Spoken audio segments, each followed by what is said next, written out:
നമസ്കാരം. മിഥുൻ മാനുവലിൻ്റെ തിരക്കഥയിൽ വൈശാഖി സംവിധാനം ചെയ്ത മമ്മൂക്ക ചിത്രം ടർബോ ഞാൻ ഇന്നലെ കണ്ടു. ഒരുപാട് ആശയക്കുഴപ്പത്തിന് ശേഷമാണ് ഞാൻ ഈ സിനിമ കാണുന്നത്. കാരണം ഇതൊരു അടിപ്പടം എന്ന ലേബലിലാണ് എല്ലാവരും അറിയപ്പെട്ടതും എല്ലാവരും പറഞ്ഞു പരത്തിയതും. ശക്തമായ തിരക്കഥയൊന്നും ഇല്ല എന്നുള്ളത്. പക്ഷേ ശക്തമായ തിരക്കഥയൊന്നും ഇല്ലെങ്കിലും ആവശ്യത്തിനുള്ള കഥയുണ്ട്. സമൂഹത്തിൽ നടക്കുന്ന ഒരു വിഷയത്തിലേക്ക് മിഥുൻ മാനുവൽ വിരൽ ചൂണ്ടിരിക്കുകയാണ്. അപ്പോൾ നമ്മൾ ഈ സിനിമ കാണുമ്പോൾ തന്നെ ചിന്തിക്കും, ഇങ്ങനെയൊക്കെ നമ്മുടെ നാട്ടിൽ നടക്കാമല്ലോ, നടക്കുന്നുണ്ടാവും എന്നൊക്കെ. അങ്ങനൊരു സംഭവമാണ് മിഥുൻ മാനുവൽ ഇതിൽ പറഞ്ഞിരിക്കുന്നത്. പിന്നെ നമുക്ക് പ്രെഡിക്റ്റ് ചെയ്യാൻ പറ്റുന്ന ക്ലൈമാക്സ് ഒക്കെ തന്നെയാണ്. തെലുങ്കാനയുടെ സിനിമകളിലൊക്കെ നമ്മൾ കാണുമ്പോൾ തന്നെയാണ് ഫൈറ്റും കാര്യങ്ങളൊക്കെ വരുന്നത്. ആദ്യ പകുതിയിൽ എനിക്ക് മമ്മൂക്കയുടെ കോമഡിയാണ് ഭയങ്കരമായിട്ട് ഇഷ്ടപ്പെട്ടത്. പുള്ളി കോമഡി നന്നായിട്ട് കൈകാര്യം ചെയ്തിട്ടുണ്ട്. ബിന്ദു പണിക്കരുമായിട്ടുള്ള കോമ്പിനേഷൻ സീനൊക്കെ സൂപ്പറായിട്ടുണ്ട്. ബിന്ദു പണിക്കർ അസാധ്യ പെർഫോമൻസ് തന്നെയാണ് ഇതിൽ. നമ്മുടെ KPS ലളിത ചേച്ചിയുടെ ഒക്കെ ഒരു ആക്ടിങ് ലെവലിൽ. പിന്നെ ബിന്ദു പണിക്കർ നേരത്തെ നല്ല പെർഫോമറാണ്. അല്ല, ഞാൻ പറഞ്ഞത് ഇപ്പം ഈ ഇതുപോലത്തെ ക്യാരക്ടറുകളും ചെയ്യാൻ കഴിയുമെന്ന് നമ്മൾ വിചാരിച്ചിട്ടുണ്ടായിരുന്നില്ല. ബിന്ദു പണിക്കർക്ക് അസാധ്യമായിട്ട് ചെയ്തിട്ടുണ്ട്. പിന്നെ മമ്മൂക്കയുടെ ആക്ഷൻ കിടലായിട്ട് വന്നിട്ടുണ്ട്. പോലീസ് സ്റ്റേഷൻ ഫൈറ്റൊക്കെ സൂപ്പറായിട്ട് വന്നിട്ടുണ്ട്. നല്ല പിന്നെ നല്ല രീതിയിൽ നല്ല ഉത്സാഹത്തോട് തന്നെയാണ് മമ്മൂട്ടി ഇതിൽ മൊത്തം അഭിനയിച്ചിരിക്കുന്നത്. പിന്നെ ഋഷഭ് ഷെട്ടി, പുള്ളിയുടെ സിനിമയൊന്നും ഞാൻ കണ്ടിട്ടില്ല. അസാധ്യ പെർഫോമറാണെന്ന് കേട്ടിട്ടുണ്ട്. അത് ചെറിയ ശരീരം വെച്ച് വലിയ ശബ്ദത്തോട് സംസാരിക്കുന്ന ഇതിലെ വില്ലൻ ക്യാരക്ടർ നന്നായിട്ട് ചെയ്തിട്ടുണ്ട് പുള്ളി.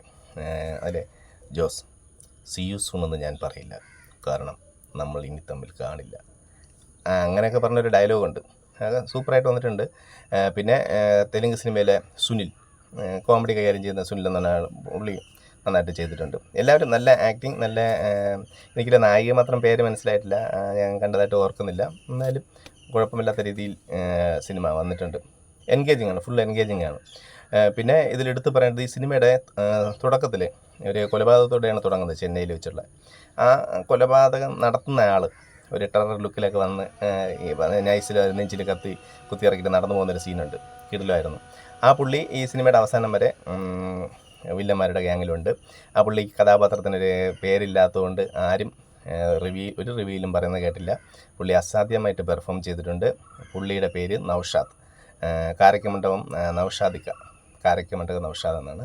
പുള്ളി വരുംകാല മലയാള സിനിമയിൽ സജീവ സാന്നിധ്യമാകുമെന്ന് ഈ സിനിമയിലൂടെ മനസ്സിലാക്കാൻ സാധിച്ചിട്ടുണ്ട്. പിന്നെ കേരള ക്രൈം ഫയലിൽ എനിക്കും പുള്ളിയോടൊപ്പം ഒന്നിച്ച് അഭിനയിക്കാനുള്ള അവസരവും കിട്ടിയിട്ടുണ്ട്.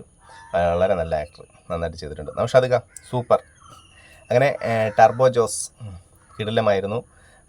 പിന്നെ ക്ലൈമാക്സിലെ ഫൈറ്റ് അല്പം ലെങ്ത് കൂടിപ്പോയി. അതിപ്പം പ്രേക്ഷകൻ എന്ന രീതിയിൽ ഞാൻ ചിന്തിച്ചത് അവസാനിച്ചില്ലേ ഫൈറ്റ് എന്ന രീതിയിൽ ചിന്തിച്ചപ്പോൾ മമ്മൂക്ക തന്നെ പറയുന്നുണ്ട്, ഇത് ഇതുവരെ തീർന്നില്ലെന്ന് ചോദിക്കുന്നുണ്ട്. പിന്നെ സെക്കൻഡ് പാർട്ട് വരുമെന്നുള്ള രീതിയിൽ തന്നെയാണ് സിനിമ അവസാനം ക്ലൈമാക്സ് നിർത്തിയിരിക്കുന്നത്.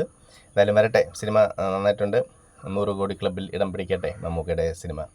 അപ്പോൾ എന്തായാലും കണ്ടവരുടെ അഭിപ്രായം പലർക്കും പല രീതിയിലുള്ള അഭിപ്രായമായിരിക്കും. ഇതെൻ്റെ മാത്രം അഭിപ്രായമാണ്. എല്ലാവരും കാണാത്തവർ, ഈ അടിപ്പടം എന്ന ലേബലിൽ കാണാതിരിക്കുന്നവർ ആ രീതിയിൽ ലേബലിൽ കാണാതിരിക്കേണ്ട, പോയി കാണാം. അത്യാവശ്യം എല്ലാം ഉണ്ട് സിനിമയിൽ. ഓക്കെ, അപ്പോൾ അടുത്ത് കാണും വരെ വണക്കം.